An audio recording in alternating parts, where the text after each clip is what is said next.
अरे जाते बारी नहीं हम अरे बड़ा दुख देला अकेले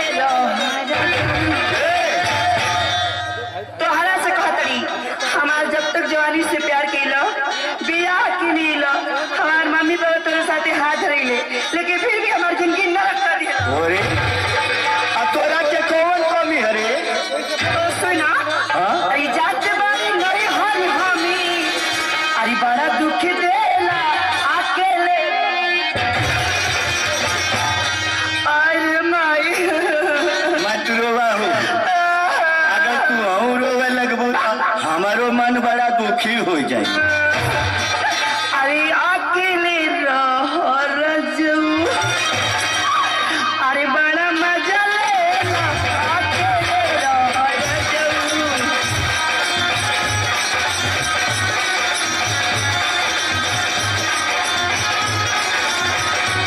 अरे माई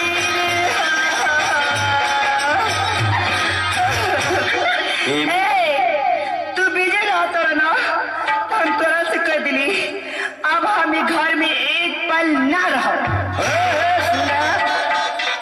अच्छा ये बतावा कि तोरा के कौन चीज के कमी बिया कि तू नैहर कुहा के जाती?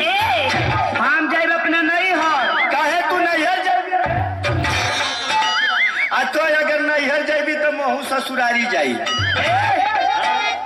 हम तो अपने माई बाप भाई भौजाई और जे बात सबसे मिलते जे तू कैसे मोरे ससुरारी है मोर मोरे ससुरारी में मोर केहू है ना। आई बताओ ये तनी पूरा पंच भरल पूरा खानदानी मोर है मोरे ससुरारी। अच्छा देख मोरा ससुरारी में मोर ससुर हवा। अच्छा मोर सास यही मोर सारा हवा मोर सरहज यही मोर एगो छोटकी सरुआई है। तो सुन लो हमारा नैहर में हमारे बाबूजी एगो कुत्ता पलने बड़े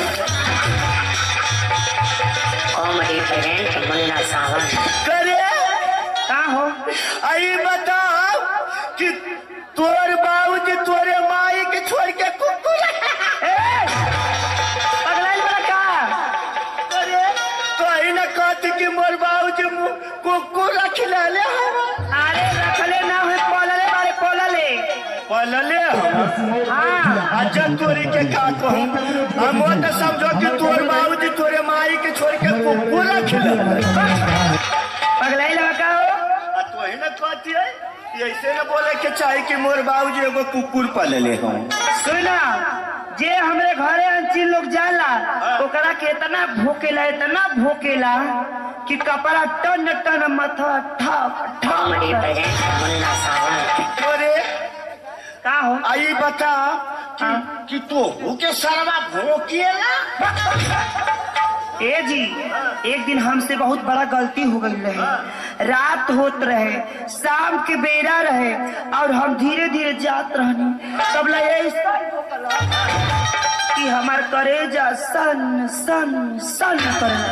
आयो बापा तू सरवा पीछा से आके भोंक के दले होई ना। हाँ तनिको बुझबे ना कल कि चल कि मुछो पूछा मत आई हमार हालत बेकार हो गई। लेकिन यही तरी तोरी बहनियों के भोंकेला। ये दादा एक दिन हमारे माई आवती रहे ना तो वो बच गई नहीं तो वो के हाँ नहीं तो बूढ़ पुरानिया कर दिए अगर सरवा भोंक देले हो तो दांत तो लगे गया। ए बाबू माई तो हमार बच गई लेकिन तोहके भोकी की ना तो मुंह का पानी कपारे पर निकल जाई। उ सरवा मुंह के भोकी वो तो छोड़ा आगा छोड़ा जब पाछा पाई तो वो मारी तो हर धक्का की तो लीला टन टन कर। चल ठीक कैली बता दिली महू न जाइबो तो सारे के खुदाई कर ले रहबो यही पकी जी कहाँ ले रहबो मगुई पीड़ियावा रे। अच्छा आ जब मगुरी पीड़ियावा यही में ले रहबो आ जब जाइबो तो सरवा भोंकती आइबे करी। अच्छा अब बस जब सरवा भोंकती आइबे करी मुहावा खोली बस मोह पीड़ियावा वही के मुहावा में ठेली दे। ठीक बा। आ जब ठेली देबो तो सरवा वही में अजुरा जाए आ मो घरे में होली जाइबो।